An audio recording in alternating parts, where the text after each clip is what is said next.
আমেরিকার মানুষেরা কেন চাকরি ছেড়ে খড় চাষ করতে এত আগ্রহী হয়ে উঠে পড়েছে? হ্যাঁ, আপনি ঠিকই শুনেছেন। ধান নয়, গম নয়, শুধু খড় চাষে আগ্রহী হয়ে উঠেছে আমেরিকানরা। আমেরিকা এবং পশ্চিমা দেশগুলোতে অনেক কৃষি ফসল কাটার পর খড় পাওয়ার অপেক্ষা করে না তারা। খড়কেই তারা ফসল হিসেবে চাষ করে। এই খড়কে বলা হয় হে। আর প্রশ্ন হলো, এর মধ্যে আসলে কী লাভ রয়েছে? প্রথমে দেখা যাক হে কিভাবে চাষ করা হয়। হে তৈরির জন্য বিভিন্ন ধরনের ঘাস ফোরএজ ক্রপ চাষ করা হয়। ধান বা গমের মতোই প্রথমে জমি প্রস্তুত করা হয়, তারপর বীজ বপন করা হয়। আধুনিক আমেরিকান কৃষিতে বড় বড় মেশিনারি ব্যবহার করা হয়, যাতে অল্প সময়ের মধ্যে বিশাল এলাকার জমিতে এই চাষ করা যেতে পারে। এরপর গাছ বড় হয়। গাছ বড় হলে শুরু হয় সবথেকে গুরুত্বপূর্ণ ধাপ, কাটাই বা মোয়িং। বিশাল মোয়ার দিয়ে একসঙ্গে অনেকটা জমির ঘাস কেটে ফেলা হয়। কিন্তু কেটে ফেলাই শেষ কাজ নয়। এরপর শুরু হয় শুকানোর পদ্ধতি। কাটা হেকে মাঠে ছড়িয়ে দেওয়ার জন্য ব্যবহার করা হয় ট্রেডার। ট্রেডার ঘাসকে উল্টে পাল্টে এবং ছড়িয়ে দেয়, যাতে সূর্যের আলো ও বাতাস ভালোভাবে পৌঁছাতে পারে এবং হে দ্রুত শুকিয়ে যায়। এরপর হে যথেষ্ট শুকিয়ে গেলে আসে রেক। রেক দিয়ে ছড়িয়ে থাকা হেকে সুন্দরভাবে লম্বা সারিতে সাজিয়ে দেওয়া হয়। এবার আসে বেল তৈরি করার মেশিন। বেলার মেশিন সেই শুকনো হেকে প্রচণ্ড চাপ দিয়ে একসঙ্গে শক্ত করে বেঁধে দেয়। কখনো গোলাকার বেল, আবার কখনো বড় রেক্ট্যাঙ্গুলার বেল। এক একটা বেলের ওজন অনেক বেশি হয়, তাই এগুলো হাতে তুলে নেওয়ার পরিবর্তে ট্রাক্টর, লোডার এবং অন্যান্য মেশিন ব্যবহার করা হয়। সাধারণত হে মূলত সূর্য বা বাতাসেই শুকিয়ে যায়, তবে কোনো অঞ্চলে আবহাওয়া বেশি ভিজে হলে কিছু খামারে অতিরিক্ত মেশিনারি ড্রায়ার বা ড্রাইং সিস্টেম ব্যবহার করা হয়। এবার প্রশ্ন, এই হে কোথায় যায়? এই বেলগুলো প্রথমে ট্রাক্টরে তোলা হয়, তারপর এগুলো নিয়ে যাওয়া হয় ফার্ম স্টোরে, হে বার্নে, অথবা অন্য খামার বা ক্রেতার কাছে।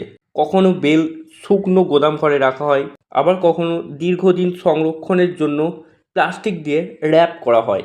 কিন্তু হে এর আসল গন্তব্য কোথায়? পশুর খামারে। হে আসলে কার খাবার? হে হলো গৃহপালিত পশুর জন্য গুরুত্বপূর্ণ খাবার।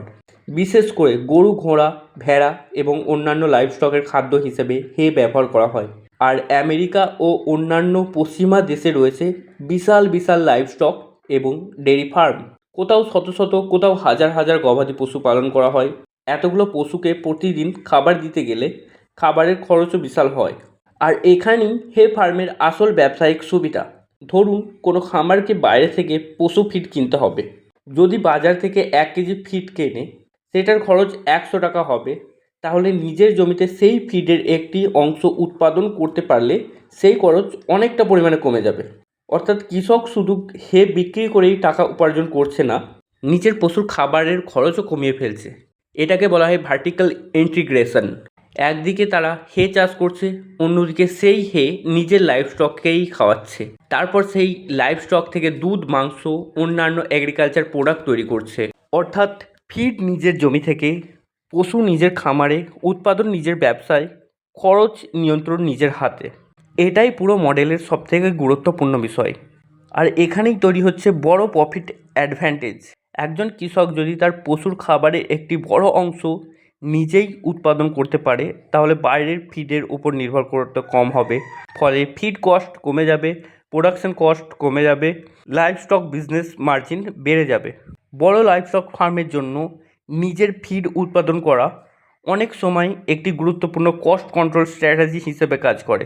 তাই আমেরিকানরা কুটিকে কোনো সময় ওয়েস্ট হিসেবে দেখে না।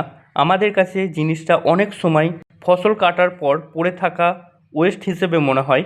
সেটাকে তারা পরিকল্পিতভাবে একটি এগ্রিকালচার প্রোডাক্ট হিসেবে তৈরি করে ফেলেছে। Thanks for watching. এরকমই আরও ভিডিও দেখার জন্য লাইক, শেয়ার অ্যান্ড সাবস্ক্রাইব করুন।